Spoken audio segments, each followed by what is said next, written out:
It's become one of the bloodiest conflicts in Europe in recent years. Now a ceasefire deal in eastern Ukraine has finally been reached. But will it stick? And what are the chances of a long-term settlement? This is Inside Story.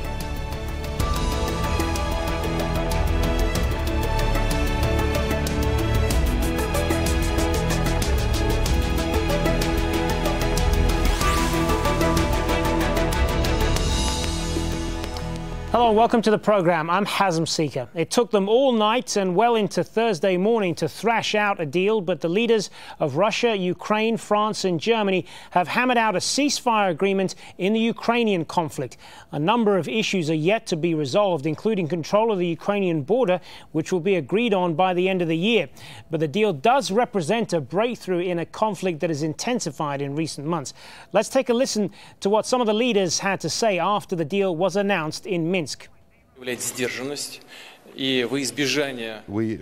call upon both sides to hold the peace and to avoid unnecessary casualties and do everything for withdrawal of troops, and heavy weapons will be conducted without unnecessary bloodshed. I think there is hope, serious hope, even if everything hasn't been accomplished yet. It means serious hope for Ukraine, and it's also a relief for Europe. And it's a good example of what France and Germany can achieve in serving peace. All right, so let's take a closer look at what exactly has been agreed here. Now, the deal includes a ceasefire that will come into effect on Sunday.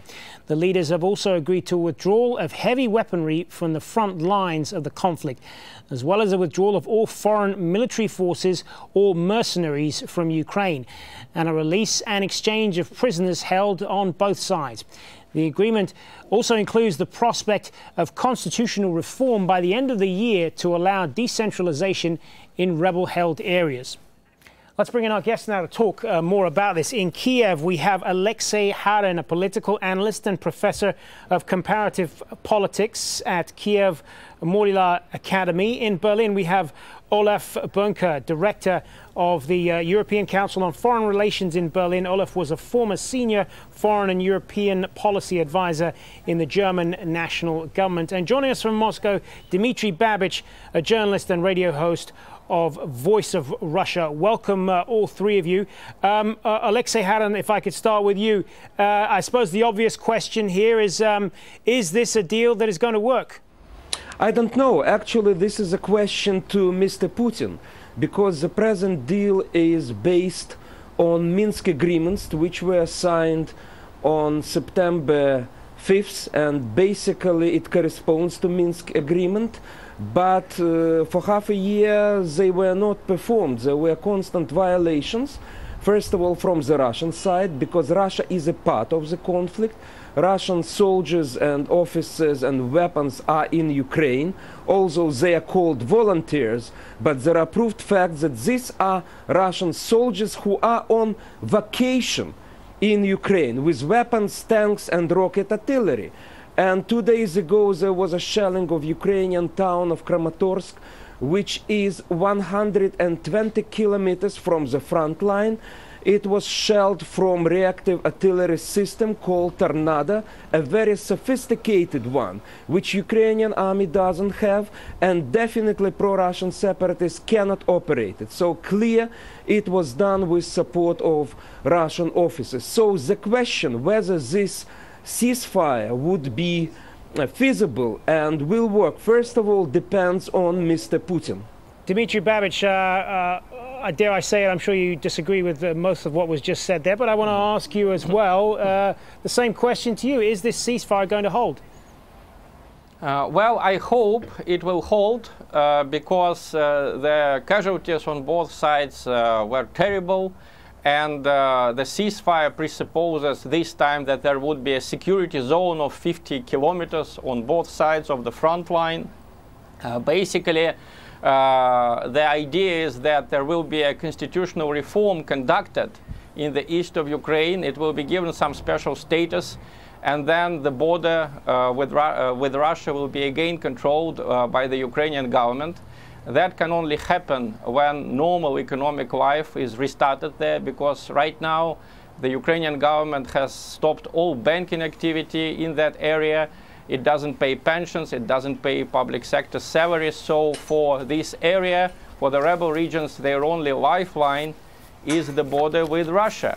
So to seal it right now, I think is simply not feasible, because then 4 million people will be left without any resources to survive. So this is a step-by-step plan, which if both sides act responsibly, can be implemented. But indeed, I agree with Alexei that this Minsk agreement in September was breached since then, but I'm sure it was breached on both sides. And I would remind you that Donetsk, you know, the main stronghold of the rebels, has been bombarded many more times than Kramatorsk. Kramatorsk initially was also a rebel town. It was taken by force by the Ukrainian troops. So basically, I think but now the agreement it's 120 is kilometers from the front line.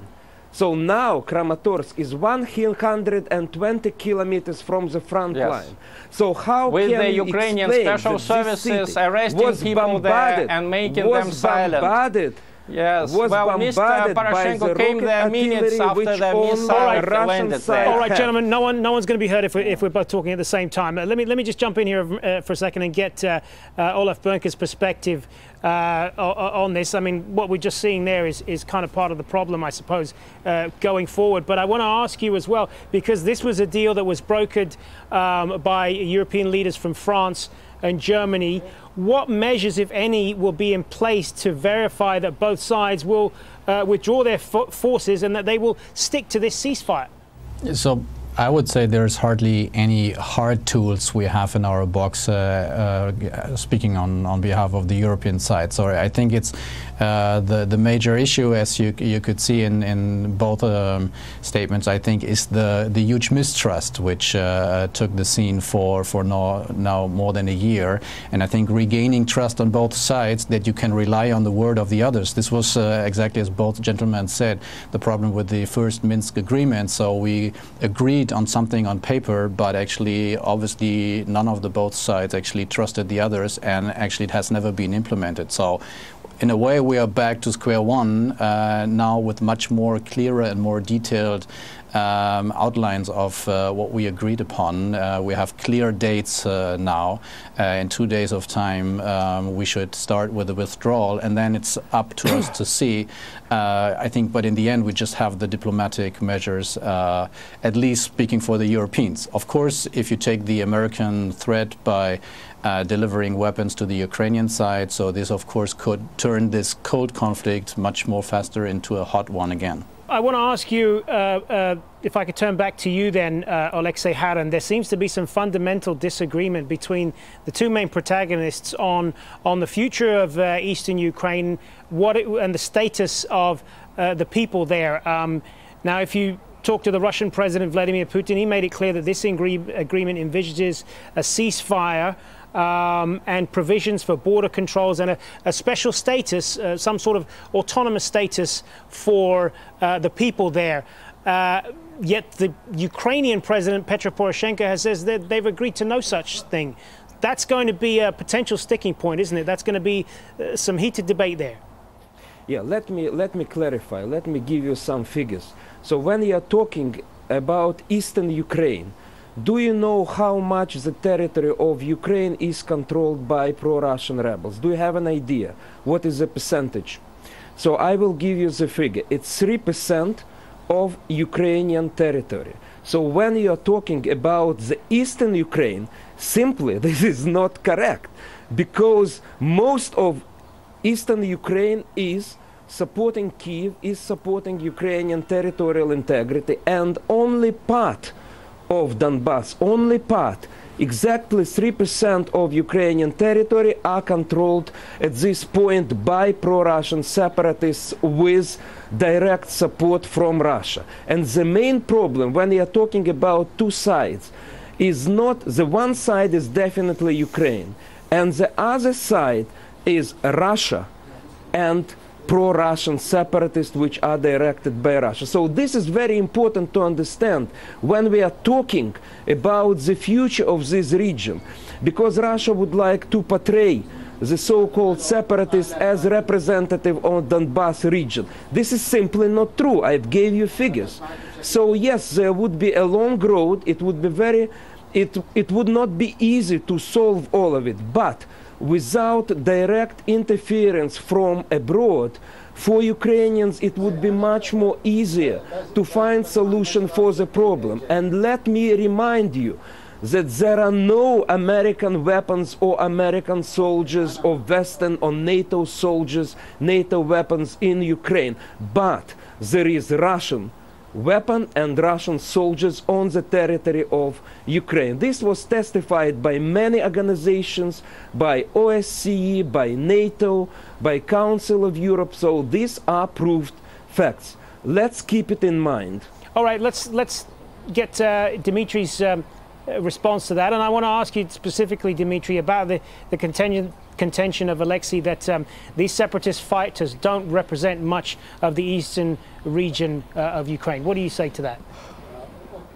Well, just to remember the history, how it all started and how it all developed. Yanukovych was elected by more than 50% of the vote. In the eastern regions, about 80, sometimes 90% of the voters voted for him. And then this president was toppled with direct support from the West. Do you think that 50% of the voters just disappeared? No, there are many people in eastern Ukraine who don't like the new regime in Kiev. Let me just finish, Alexei.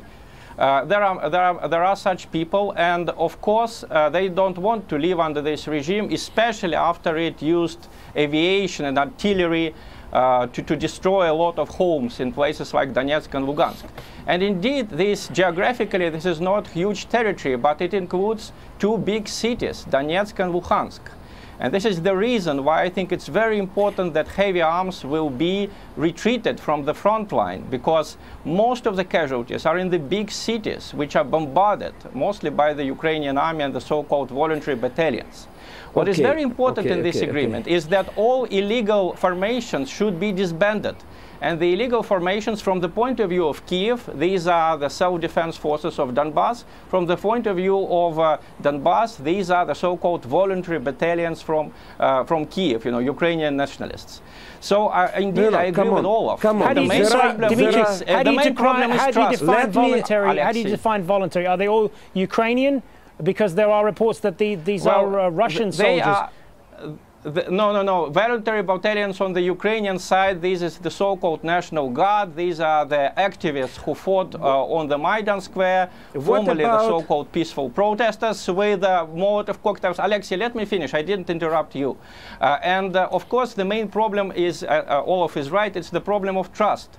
The problem is that the EU, the OSCE, and other organizations, they were 100% on the side of Mr. Poroshenko. So indeed, the separatists, if you want them, don't trust these organizations after they failed to guarantee the agreement on the division of powers between Yanukovych and the opposition in February last year. So they have reasons to distrust the Western intermediaries. So we'll hope that intermediaries from countries like Kazakhstan, from countries like maybe India or even Germany, they will help to resolve the issue, but certainly not Americans and not the EU in general. All right, let's get Alexei's response to that, and then we'll come back to Olaf. Go ahead, Alexei. What Ukrainians are fighting in Ukraine? What about Russian soldiers and officers who are killed on the territory of Ukraine? How would you call them? Would you deny the fact that there are hundreds of Chechens from Chechnya, from Russia, who are on Ukrainian territory illegally? How would you define it? How would you define so-called Cossacks from Rostov region and other places who are illegally on the territory of Ukraine? And I would like to stress the fact that the border, Ukrainian-Russian border, is used not for supply of humanitarian aid. It's used for supply of the Russian armor, tanks, and mercenaries from Russia proper, from Chechnya, from other regions. Again, these are facts that you cannot deny. Let's bring in Olaf again. You mentioned earlier, Olaf, that the European partners who've been brokering this discussion don't have a lot of tools in their box, to use your words, in terms of enforcing this ceasefire. So if this ceasefire isn't honored and the fighting continues, do you fear that that is going to strengthen the cause, particularly from the American side, of arming Ukraine's forces?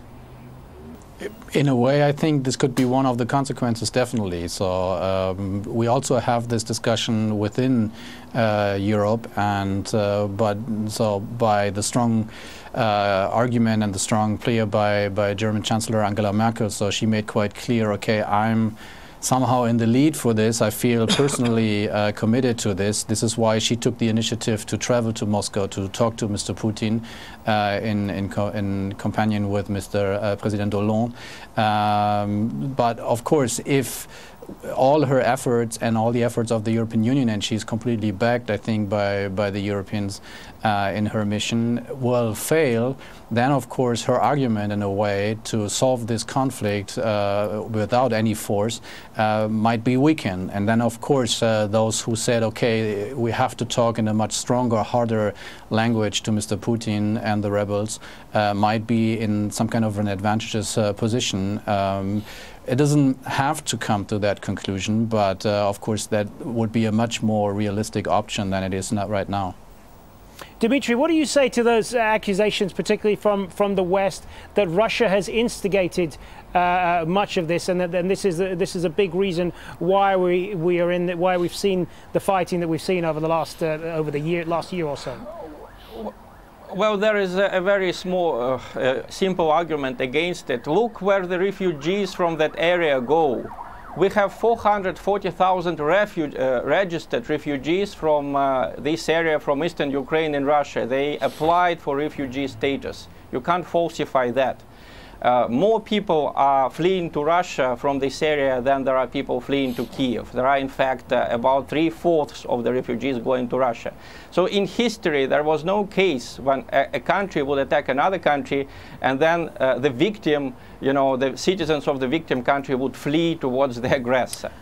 Of course, Russia was very much saddened by the revolution in Kiev, and the civil war, and what we see in the east of Ukraine is a civil war, followed the revolution. Just like any civil war, it followed the revolution because the revolution in Kiev destroyed the political balance that had existed in Ukraine between East and West for 23 years of independence. Before, the issues between the East and the West of Ukraine were resolved in the parliament. There were fist fights there sometimes, but it was within the constitutional framework. So what this agreement now envisages to do is to return Ukraine to a political process. There should be a constitutional reform according to this agreement. The Ukrainian government should restart economic life in that area. Right now that area is under economic blockade. And I don't agree with Alexei that there is no food and no money coming from Russia to that area, because otherwise 4 million people would just not be able to survive the winter, because Mr. Poroshenko stopped all banking activity in that area. So I think that if any country is suffering from what is going on in Ukraine, this is Russia, because we get the refugees, we get the economic sanctions from the West, including Germany, and the West does not say a single critical word against the government in Kiev. Right. If Russia bears certain responsibility for what happened, then Russia already got its punishment with sanctions. But Kiev did not get anything, any punishment from the West. Just in the time we've got left, let's get Alexei's response to some of that. Listen, I lived in the Soviet Union, and I know pretty well what Soviet propaganda is, how it distorts the facts, how it approves the Russian aggression, the Soviet aggression in Afghanistan, the Stalin's aggression against the Baltics, the Finland, and so on and so forth. Please do not forget that you have KGB guy who is running Russia. Russia is not democracy. Ukraine is democracy. We have multiple views. We have dialogue. We have possibilities for dialogue. There was no civil war in Ukraine. Again, Let me remind you the figures. 3% controlled by separatists is not a civil war. And my Russian counterpart, unfortunately, escaped the facts which I gave up. The facts about the presence of Russian armory, soldiers, Chechen mercenaries and all others. He simply cannot deny it. So definitely it's very difficult to hold a dialogue in this situation. So what is really important? It's very important that in the Minsk agreement there is a provision which states the withdrawal of mercenaries, of foreign troops from Ukrainian soil. And let me remind again, there are no Western military presence in Ukraine. There are no Western soldiers. Ukrainians are fighting alone with the largest army on the continent, which is Russian army and which is directly intervening in what's going in Ukraine. And all the talk about defense of civilians is simply a lie, because I have seen by my own eyes. I've been in all the cities which were bombarded. I've just returned from Debaltseve. I've just returned from Kramatorsk. I saw Russian-speaking population which is escaping Russian hugs because Russia is shelling Russian-speaking population. Olaf Bernke, you heard Dmitry a little bit earlier there talking about sanctions against Russia. If this ceasefire holds, and the EU leaders are currently meeting right now at that summit in Brussels. If there is confidence there that this deal is going to hold and that continues, could it mean a softer line towards Moscow, that the EU leaders may be prepared to look again at the sanctions that they've applied on Russia? I think, of course, that would be one of the consequences. And if you look into the agreement, there are clear steps for the various formats of consultation. There's talks about the Normandy format between Russia, Ukraine, Germany and France. There's continuation of the trilateral contact group. So there are various formats, and the EU is part of all of that. So therefore, we will, I think the Europeans will have a very close monitoring on what is going on. And if it's proved by facts on the ground, by boots on the grounds, which are really disappearing from that area, so then, of course, I think we will see an ease of the situation.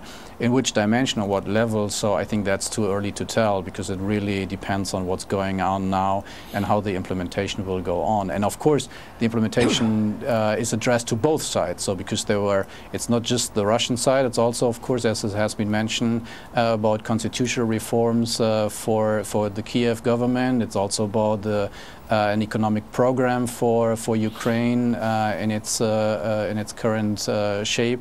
So therefore, there are implications actually for both sides, and of course there will be also consequences for both sides if people are failing to accomplish them.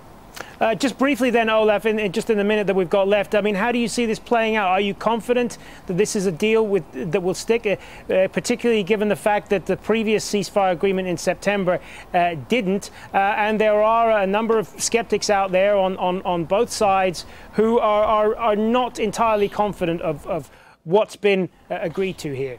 So no, if you have seen for instance, the statement of Foreign Minister Steinmeier from Germany, so he has always been one who has been very active and very optimistic in a way to keep the good faith in the negotiation. So he was very calm this morning, commenting on what has been achieved. I think it's also interesting, so nobody called this any kind of victory. So I think it is much more about damage control, and as the German Chancellor said in their press statement today, it could have been worse. So therefore, we are all glad that we have this ceasefire. So we are glad for the people on the ground in Ukraine that this has been achieved. But there's a long way to go, and we just reached the first stage for this. But I think this is a very long-term process because also this rebuilding of trust will take time, definitely. All right, and on that note, we are going to have to leave it. I want to thank all three of our guests in Kiev, Alexei Haran, in Berlin, Olaf Bernke, and in Moscow, Dmitry Babich. Thank you very all for being on Inside Story. And thank you again for joining us. Remember, if you want to add anything to today's show, go to our program page at aljazeera.com. You can also post your comments to us at Facebook. We're at facebook.com/AJ Inside Story. And we're on Twitter. Just send us your tweets to @AJ Inside Story. I'm Hazem Sika from the whole team. Bye for now.